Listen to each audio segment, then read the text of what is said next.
મોકો આપ્યો છે। બધા વિષયોને બાદ કરતા મેં આ વિષય લીધો છે કે ભાઈ મને આ વિષય આપો અને એમાં જેટલી મદદ થાય એટલી અને એટલી શક્તિ મળે એટલી વહેલામાં વહેલું એ કરવા માટેની બધાને કુદરત ભગવાન પરમાત્મા ગૌ માતા એમને આશીર્વાદ આપે કે આ ખરડો વહેલામાં વહેલો પસાર થઈ અને એક આપણું જે આસ્થા છે, હું તો એટલું કહેવાની છું કે ભાઈ ગૌ માતાને રાષ્ટ્રીય માતાનો દરજ્જો મળે।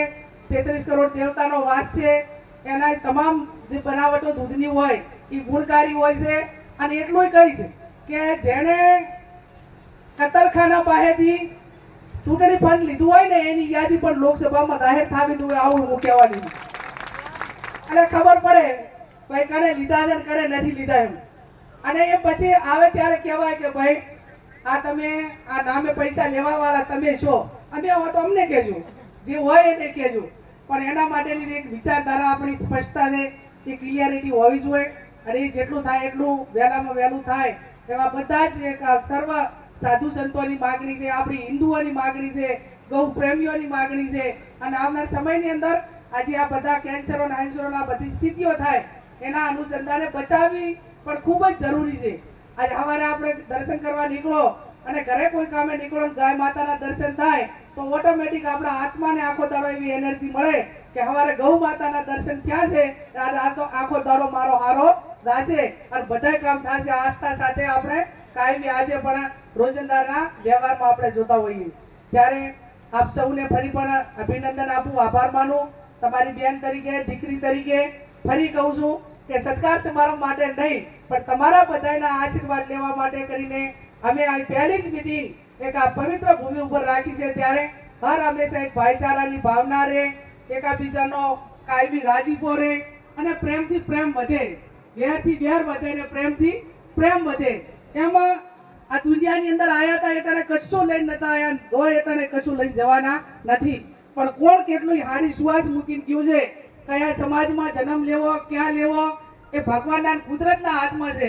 પણ ભગવાને માણસ તરીકે અવતાર આપ્યો હોય ત્યારે માણસે રીતે કઈ રીતે જીવવું એ આપણાને ભગવાને સૌને શક્તિને સદબુદ્ધિ આપી છે। અને હારા વાટ લઈને હવ ભગવાનના ઘરે જાય જ્યારે ઉંમર પૂરી થાય ત્યારે એવું જીવન હવ જીવો અને અમને પણ બધાને એ પૈકીના સારા સંસ્કારો સાથે લોકોનું ઋણ છે એ ઋણ ઉતારવા માટેની સૌ ભગવાન પરમાત્મા બાપુના આશીર્વાદ અને આપ સૌના આશીર્વાદ મળે એ શબ્દ સાથે આપ સૌનો આભાર ને અહીંયા વાત કરી છે। મેં તો પહેલા પણ પક્ષી ઘરની ગ્રાન્ટ અહીંયા ફાળવેલી હતી અને હજી મને લાગે વહીવટી જે કાંઈ બનવું હોય પણ અહીંયા જે તમે આગેવાનો જે આયોજન અને જે તમારી કમિટી હોય કે જે હોય એ ગુલાબભાઈ આ બાપુની જગ્યામાં એક વિચારધારાની આસારામભાઈ બેઠા છે, મારે ના કહેવું જોઈએ પણ હું કહું કે 12 મહિના પહેલા 2 વર્ષ પહેલા અહીંયા આપણે કુંભારકા જગ્યા છે કુંભેશ્વર મહાદેવની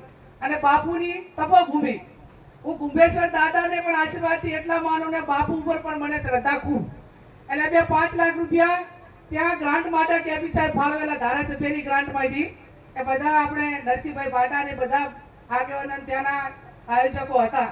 કીધું ભાઈ મને વોટ હાથે આને ના હરખાવો, કુંભારકા ગામ વોટ મને આપે કે ના આપે ના આને વોટને મારે કઈ લેવા દેવા નથી, પણ આનંદ પ્રકાશ બાપુને માનું છું, કુંભેશ્વર દાદાને માનું છું એટલે આ 5 લાખ રૂપિયાની ગ્રાન્ટ હું ફાળવું છું।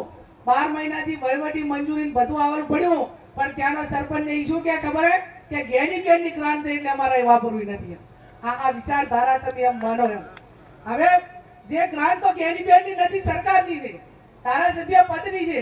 હવે આ ગ્રાન્ટ જોડે આટલી નફરત થતી હોય તો અહીંયા અમારી જોડે કેટલી નફરત હશે એવી તમને બે હાથ જોડીને વિનંતી કરવા। જો ગ્રાન્ટ ઉપર આટલી નફરત થતી હોય તો અમારા તમારા ઉપર કેટલી નફરત હશે એ એક નજરે ચોટીને એક આમ આંખે ઉડીને આવે એવી વાત છે। અને એટલા માટે મેં અહીંના જ આગેવાનોને ભાઈને આસારામને કીધું હતું કે આ બાપુની જગ્યા છે ભાઈ, તું થોડુંક રસ લઈ અને આ કામ કર। પછી એને અકળાતા મને કીધું એટલે આવું કઈ વિચારે એને એમને જેના જે વિચારો છે એમના વિચારો એમને મુબારક। ગ્રાન્ટ માટે કોઈ વ્યક્તિની માલિકી હોતી નથી, સરકારની લોકોના ટેક્સના પૈસાની તમે ખાલી વહીવટ કરતા છો, સારા કામમાં તમારી ગ્રાન્ટ વપરાય, સારા કાર્યમાં વપરાય તો લોકો તમને યાદ કરે ને એમાં કામ પણ સારું થાય।